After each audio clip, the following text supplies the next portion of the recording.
क्या भारत और पाकिस्तान के बीच दशकों पुराना सिंधु जल समझौता अब टूटने की कगार पर है? क्या पानी का बहाव अब सरहद पर तनातनी का नया मोर्चा बन चुका है? आज 4th पॉइंट के इस विशेष विश्लेषण में हम बात करेंगे भारत के ब्रह्मास्त्र और पाकिस्तान की प्यास की।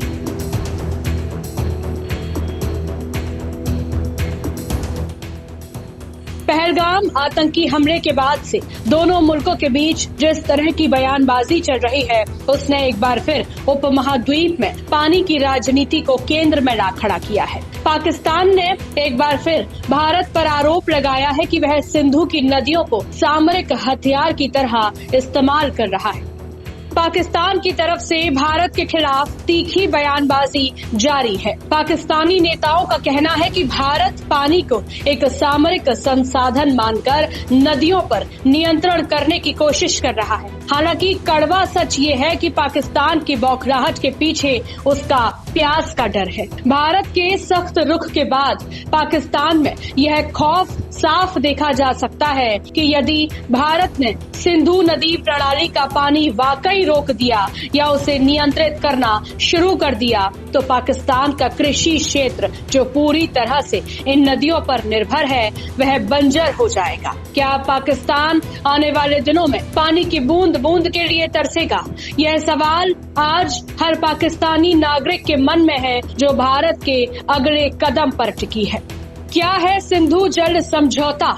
सितंबर 1960 में भारत के तत्कालीन प्रधानमंत्री पंडित जवाहरलाल नेहरू और पाकिस्तान के राष्ट्रपति अयूब खान के बीच विश्व बैंक की मध्यस्थता में यह समझौता हुआ था। इसकी मुख्य विशेषताएं कुछ ऐसी थी जैसे पहला, नदियों का बंटवारा। सिंधु प्रणाली की 6 नदियों को 2 हिस्सों में बांटा गया। पूर्वी नदियां रावी, ब्यास और सतलुज का पानी पूरी तरह भारत को दिया गया। पश्चिम नदियां सिंधु, झेलम और चिनाब का पानी मुख्य रूप से पाकिस्तान के उपयोग के लिए निर्धारित किया गया। भारत के अधिकार। यद्यपि पश्चिमी नदियों का पानी पाकिस्तान के लिए है, लेकिन समझौता भारत को इन नदियों पर रन ऑफ द रिवर आधार पर सीमित जल विद्युत परियोजनाओं के निर्माण की अनुमति देता है।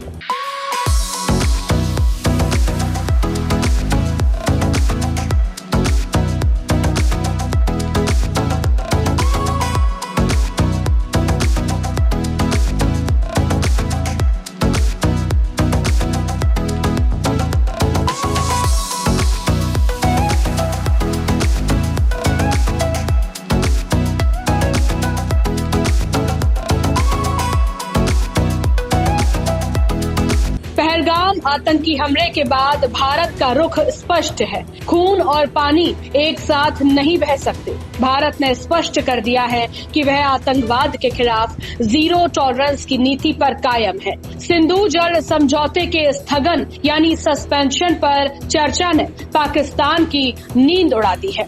अब बात करते हैं कि भारत के फैसले का क्या असर पड़ा। रणनीतिक दबाव। यदि भारत पश्चिमी नदियों पर अपनी जल विद्युत परियोजनाओं जैसे किशनगंगा और रातले को पूरी क्षमता से संचालित करता है तो पाकिस्तान में पानी की किल्लत बढ़ सकती है। कानूनी पेचीदगी।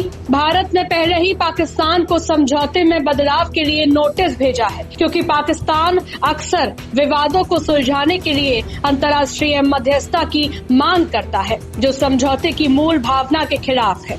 यदि भारत समझौते को पूरी तरह स्थगित करता है तो पाकिस्तान के कृषि क्षेत्र जो सिंधु नदी पर निर्भर है उस पर गहरा असर पड़ेगा। पाकिस्तान की तरफ से बार बार उकसावे वाली बयानबाजी और आतंकी गतिविधियों को शह देना भारत के संयम की परीक्षा ले रहा है। सिंधु जल समझौता एक अंतर्राष्ट्रीय संधि है, लेकिन किसी भी समझौते की मर्यादा उसके क्रियान्वयन में छिपे सहयोग पर निर्भर करती है। भारत ने बार बार कहा है कि वह समझौते का पालन करना चाहता है, लेकिन अपने हितों और सुरक्षा से समझौता करने के मूड में नहीं है। अब सवाल ये है कि क्या पाकिस्तान अपनी हरकतों से बाज आएगा या फिर यह पानी की जंग दक्षिण एशिया के भविष्य को एक नई अनिश्चितता की ओर ले जाएगी। समय की मांग है कि पाकिस्तान आतंकवाद का रास्ता छोड़े, वरना पानी की बूंद बूंद के लिए उसे भारत के कड़े फैसलों का सामना करना पड़ेगा और प्यासा रहने का खतरा उसके सामने मंडराता रहेगा। क्या आपको लगता है कि भारत को पाकिस्तान के साथ सिंधु जल समझौता पूरी तरह खत्म कर देना चाहिए? अपनी राय नीचे कमेंट में जरूर बताइए और ऐसी ही लेटेस्ट अपडेट्स के लिए जुड़े रहिए फोर्थ पॉइंट न्यूज के साथ। नमस्कार।